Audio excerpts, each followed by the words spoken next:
prezident saroyini emas, stadionga borib ishgal qilishsin.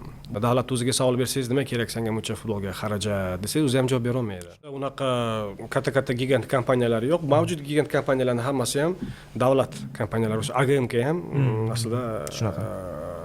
U yoki bu shaklda bo'lmasin, davlatga aloqador yoki boshqa eng katta soliq to'lovchilarni ko'rsak ham aksariyati davlat kompaniyalari bor. Endi hozir yaqinda IT fintechlar paydo bo'lgan bo'lishi mumkin. Men hech qachon kutmayman. Yaqin 10 yilda ham bo'lmasa kerak, chunki futbolni xususiylashtirish mavzusi 15 yil oldin ham muhokama qilingan, undan oldin ham muhokama qilingan.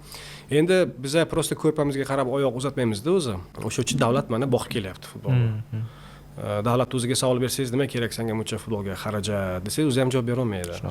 Lekin bu hammasi baribir chuqurroq borib taqaladi. Nimaga davlat futbol ushlab turadi? Futbolni paydo bo'lishiga qaraydigan bo'lsak, bu o'sha sanoat